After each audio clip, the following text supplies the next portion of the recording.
Hello friends, स्वागत है आपका अपना यूट्यूब चैनल नॉलेज टॉप में। देखिए, आज है साइंस का मॉडल सेट 3। इससे पहले हम क्लास 1 और क्लास 2 ले चुके हैं, बिल्कुल सरल और आसान भाषा में। आज भी बिल्कुल सरल भाषा में लेंगे ताकि आपके दिमाग में एकदम क्वेश्चन छप जाए। चलिए शुरुआत करते हैं। पहला क्वेश्चन है, काला हीरा तथा काला शीशा किसे कहते हैं? देखिए, काला हीरा जो कहते हैं कार्बोनेडो को कहता है और काला शीशा ग्रेफाइट को कहते हैं। ठीक है, चलते हैं थोड़ा सा पिक्चर से देखिए यही है जो कि काला हीरा है, यानी ब्लैक डायमंड जिसे कहते हैं। देख सकते हैं पिक्चर में, इसे ही कार्बोनेडो कहते हैं। वास्तव में काला हीरा का ही अन्य नाम कार्बोनेडो है, या फिर कार्बोनेडो को कह सकते हैं काला हीरा, यानी ब्लैक डायमंड। ब्लैक डायमंड बोलिए या काला हीरा बोलिए या फिर कार्बोनेडो बोलिए, बात इज बरोबर है, कोई अंतर नहीं है। ठीक है, यही है ब्लैक डायमंड। ठीक है, तो ब्लैक डायमंड का अन्य नाम होता है कार्बोनेडो। ठीक है, कार्बोनेडो, ये देख सकते हैं आप, ब्लैक डायमंड। ठीक है, अब ध्यान दीजिएगा आगे। अब काला शीशा, देखिए काला शीशा ग्रेफाइट को कहता है, ये है ग्रेफाइट। देख सकते हैं काला शीशा। अब इसे देखिए, आप समझिए। या फिर आप यदि देखना चाहते हैं ग्रेफाइट को, आप एक पेंसिल खरीद लीजिएगा। ठीक है, पेंसिल को पूरा गोब दीजिएगा। जब गोभिएगा, देखिए पतला ऐसा निकलता है, काला ऐसा, जिससे लिखते हैं आप। ठीक है, आप देखिएगा, जरा सा भी इस पे थोड़ा सा वेट पड़ेगा, दाबिएगा, खट से टूट जाएगा, यानी शीशा की तरह पट पट टूटता है। ठीक है, शीशा की तरह पट पट टूटते चला जाता है। कौन? ग्रेफाइट। ठीक है, इसलिए इसे काला शीशा कहते हैं। एकदम मतलब देखने में ब्लैक लगेगा, ब्लैक पूरा ब्लैक रहता है, और जरा सा भी, जैसे शीशा कैसे कहते हैं फट से टूट जाता है, ठीक है, उसी तरह से ये जो ग्रेफाइट होता है, आप देखिए फट से टूट जाएगा। आप उसमें देखिएगा, उसमें जो डाला रहता है काला हिस्सा जिससे लिखते हैं, वो टूट जाता है फट से। ठीक है, तो ये जो देख रहे हैं आप पिक्चर, ये है ग्रेफाइट। इसे काला शीशा के दर्जा, यानी काला शीशा इसे कहा जाता है। और ग्रेफाइट यदि देखना चाहते हैं तो आप एक पेंसिल खरीद लीजिएगा, पेंसिल को पूरा गोब लीजिएगा, देखिएगा उसमें जो रहता है एकदम शीशा की तरह, ऐसे जब सामान्य रहता है ना, वो शीशा की तरह चमकता भी है। ठीक है, एकदम चमकता भी है वो, ध्यान रखिएगा, और टूटता भी फट फट शीशा की तरह। ठीक है, तो यानी हम कह सकते हैं ब्लैक शीशा किसे कहते हैं, तो ग्रेफाइट को ब्लैक शीशा कहते हैं। आगे चलते हैं, इससे रिलेटेड और कुछ। अब देखिए, अब आप ये जान गए कि काला हीरा कार्बोनेडो को कहते हैं और काला शीशा जो है ग्रेफाइट को कहते हैं। ध्यान रखिएगा, ग्रेफाइट जो है कार्बन का अपरूप है। कार्बन का दो मुख्य रूप से अपरूप है, एक हीरा और ग्रेफाइट है। ठीक है, तो उसमें से कार्बन का अपरूप कौन है? ग्रेफाइट है। एक क्वेश्चन यहाँ से और एग्जामिनर ने पूछा है कि अभी देखिए काला हीरा, यदि पूछ ले काला सोना किसे कहा जाता है, काला सोना किसे कहा जाता है, तो काला सोना याद रख लीजिएगा, पेट्रोलियम को जो है काला सोना कहा जाता है। ठीक है, एक अलग से लिख लीजिएगा कॉपी में, काला सोना पेट्रोलियम को कहा जाता है। ठीक है, और हाँ, यदि आपको सवाल में एग्जामिनर दे दे कि काला हीरा कहा जाता है और ऑप्शन में कार्बोनेडो नहीं दिया है और कोयला दिया है, तो आप आंसर कोयला भी मार सकते हैं। कोयला वास्तव में ब्लैक डायमंड नहीं है, लेकिन कोयला को ब्लैक डायमंड की दर्जा दिया गया है, यानी कोयला को हम काला हीरा कह सकते हैं। वो वास्तव में है नहीं। जैसे कि कोई व्यक्ति विराट कोहली की तरह खेलता है, तो उसको हम विराट कोहली कह देते हैं, क्या वो वास्तव में विराट कोहली होता है? नहीं। ठीक है, तो यदि ऑप्शन में आपको काला हीरा पूछ ले, वास्तव में काला हीरा कौन है? कार्बोनेडो है, लेकिन काला हीरा कदे निम्नलिखित में से कौन सा काला हीरा है? ठीक है, ऑप्शन में आपको कोयला दे, ठीक है, और कार्बोनेडो नहीं दिया रहे, तो उस कंडीशन में आप कोयला भी मार सकते हैं, कोई दिक्कत नहीं है, क्योंकि कोयलों को भी दर्जा दिया गया है। काला हीरा का दर्जा जो है, कहता है कि काला हीरा कहा जाता है, तो कोयला को भी काला हीरा का दर्जा दिया गया है। ठीक है, और वास्तव में काला हीरा कौन होता है, तो ये काला हीरा कार्बोनेडो होता है। ठीक, ध्यान रखिएगा, दर्जा तो दे सकते हैं ना, इसमें कोई दिक्कत नहीं ना है। जैसे कि काला सोना, काला सोना, काला सोना का दर्जा किसे दिया गया? काला सोना का दर्जा हम अभी तुरंत बताए, काला सोना किसे कहते हैं? पेट्रोलियम को। तो पेट्रोलियम को काला सोना का दर्जा दिया गया है। ठीक है, तो उसी तरह से काला हीरे की दर्जा जो है कोयलों को भी दिया गया है। ठीक है, तो यदि ऑप्शन में आपको कार्बोनेट नहीं है तो आप कोयला मार सकते हैं, क्योंकि कोयलों को भी जो है काला हीरा का दर्जा दिया गया, वो वास्तव में है नहीं, उसे दर्जा दिया गया है। आगे बढ़ते हैं। आगे कहता है शरीर की सबसे छोटी अस्थि कौन सा है? देखिए, शरीर की सबसे छोटी अस्थि जो होता है वो स्टेपिस, यानी कान की हड्डी होता है। ठीक है, शरीर की सबसे छोटी हड्डी होता है वो स्टेपिस, कान की हड्डी होता है। ध्यान रखिएगा, कान में, एक कान में 3 हड्डी होते हैं। तो मनुष्य के पास कितने कान होते हैं? 2 कान होते हैं। एक कान में 3 हड्डी, इस कान में भी 3 हड्डी, तो दोनों मिला के कितनी हड्डी हो गई? 6 हड्डी हो गई। यानी कान में कितनी हड्डी पाए जाते हैं? 6 हड्डी पाए जाते हैं। तो एग्जामिनर कभी भी ऐसे नहीं पूछते हैं कि एक कान में कितनी हड्डी पाए जाते हैं। यदि एक लिख देगा तब तो आपको 3 मारना पड़ जाएगा, लेकिन वो एग्जामिनर ऐसे नहीं पूछते हैं, सामान्यतः पूछते हैं कि कान में कितनी हड्डी पाए जाते हैं। तो आपको उसने क्लियर ही नहीं किया कि एक पूछ रहा है कि दोनों पूछ रहा है, सीधा पूछ रहा है कान में कितने हड्डी पाए जाते हैं, तब उस कंडीशन में सीधा मारिएगा 6 हड्डी पाए जाते हैं, ठीक है। जबकि एक कान में 3 हड्डी और दूसरे कान में भी 3 हड्डी पाए जाते हैं। अब चलते हैं, देखते हैं स्टेपिस कहाँ पाया जाता है। थोड़ा सा पिक्चर देखिएगा, उससे आपको ज़्यादा समझ में आ जाएगा। देखिए, हम कान का पिक्चर हम ले लिए हैं। जनरली लोग जो है, ये कार्टिलेज होता है, ये जो देख रहे हैं उपास्थि होता है, ये अस्थि नहीं होता है, ध्यान रखिएगा। लोग इसी को हड्डी समझ लेते हैं, वास्तव में ये हड्डी है ही नहीं। यहाँ से यहाँ तक जो आप देख रहे हैं, ये हड्डी है ही नहीं है। ये हड्डी कान के हड्डी के अंतर्गत में काउंटिंग नहीं किया जाता है, ठीक है। ये सब जो है कान का अंतर्गत ये उपास्थि रहता है, यानी कार्टिलेज का बना हुआ रहता है, ठीक है, एकदम मुलायम जैसा। ना मतलब कार्टिलेज का मतलब उपास्थि का मतलब पूरा अस्थि नहीं है, ठीक है, पूरा अस्थि नहीं, यानी लचलचा पदार्थ रहता है, यानी हड्डी भी पूरा नहीं है, ठीक है, पूरा हड्डी भी नहीं है, लेकिन हड्डी से थोड़ा सा ये क्या रहता है, हड्डी से थोड़ा सा क्या बहुत ज़्यादा मुलायम रहता है, ठीक है। कान मोड़ भी दीजिएगा तो कुछ नहीं होता है, तो लोग इसको हड्डी समझते हैं। यहाँ कान का ये हड्डी का अंतर्गत काउंटिंग नहीं करते हैं। कान की हड्डी जो होता है, ये है आपका कान का हड्डी, ठीक है, ये है आपका कान का हड्डी, ठीक है, और ये है आपका ड्रम, यानी कान का पर्दा, ध्यान रखिए। तो यही है हड्डी, यहाँ पे 3 हड्डी पाया जाता है, ठीक है। मेलिकस सबसे होगा, मेलिकस, मेलिकस, ठीक है, इनकस, इनकस, ठीक है, और स्टेपिस, ये हड्डी होता है स्टेपिस। इसमें 3 हड्डी पाए जाते हैं, सबसे पहले मेलिकस, उसके बाद ये इनकस और ये स्टेपिस, सबसे नीचे जो देख रहे हैं स्टेपिस होता है, ठीक है। अब हम चलते हैं, देख रहे हैं कहाँ है, पर्दा के पीछे हड्डी है, यहाँ पे हड्डी। अब चलते हैं, हम केवल इतना टा पिक्चर को लेते हैं, तब आपको ज़्यादा समझ में आ जाएगा। चलिए, हम डायरेक्ट अंदर का पार्ट लिए, ठीक है। अब देखिए, ये है स्टेपिस हड्डी, एकदम देखिए अंदर का भाग लिए एकदम। ये है स्टेपिस, ये है मेलिकस, 3 हड्डी है, एक हड्डी, ये है 2 हड्डी, ठीक है, और ये है 3 हड्डी, ठीक है।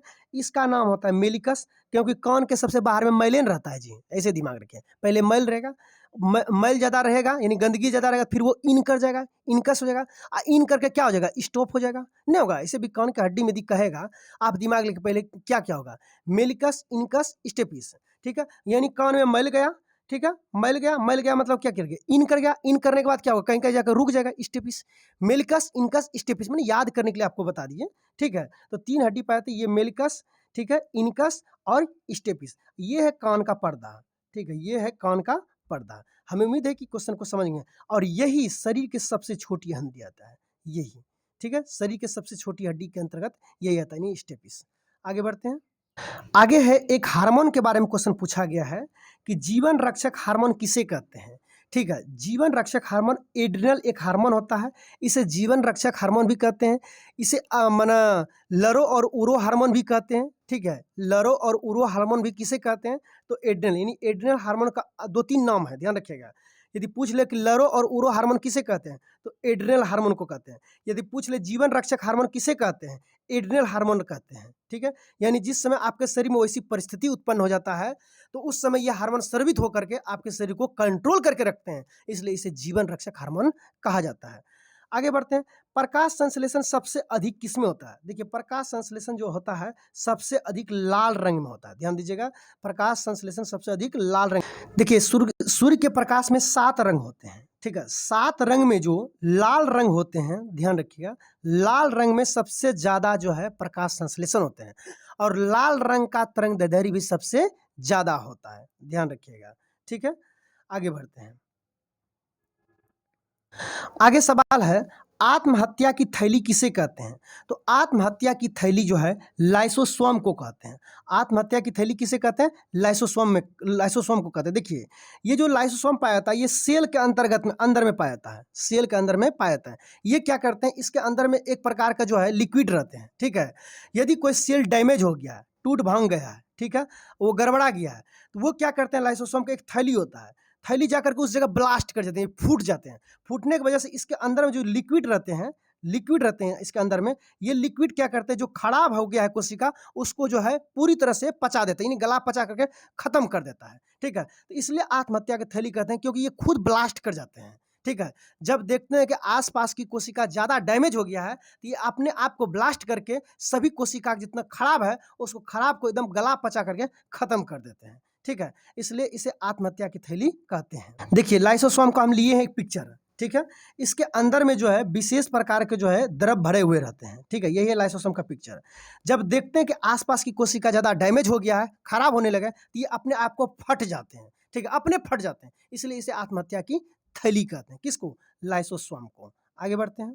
अब एक लोकल ट्रिक, मान लीजिए कोई व्यक्ति आत्महत्या कर लेगा, तो आत्महत्या करने के बाद उसे क्या बोलिएगा? डेड बॉडी, यानी डेड बॉडी नहीं बोलिएगा। आत्महत्या कर लिया यानी लाश गिर गया, नहीं कहते लाश। लाश का मतलब क्या हुआ? मर गया, ठीक है। तो कोई व्यक्ति आत्महत्या कर लिया तो उसे क्या बोलिएगा? एक लोकल भाषा में कहते हैं आत्महत्या कर लिया। तो आत्महत्या करने के बाद उस बॉडी को क्या बोलते हैं? डेड बॉडी यानी लाश बोलते हैं। है, बोलते हैं कि नहीं बोलते हैं? तो जहां भी आत्महत्या आ जाएगा, आत्महत्या को क्या बोलते हैं लोकल भाषा में? लाश बोलते हैं, नहीं बोलते हैं जनरल भाषा में लाश जा रहा है, ताकि आपके दिमाग में याद हो जाए लाइसोसोम, ठीक है।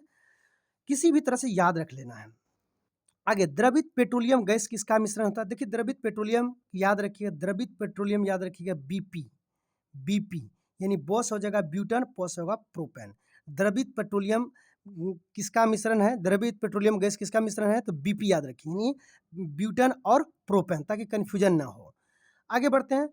प्रोटीन की फैक्ट्री किसे कहते हैं? प्रोटीन की फैक्ट्री राइबोसोम को कहते हैं। कन्फ्यूजन नहीं करना। प्रोटीन की फैक्ट्री यानी यहाँ पे प्रोटीन जो है ना, माना सब चीज़ के फैक्ट्री क्या कहते हैं? जहाँ से निर्माण होते हैं, यानी जहाँ जमा भी रहते हैं वहाँ निर्माण होते हैं, स्टॉक भी रहते हैं, ठीक है।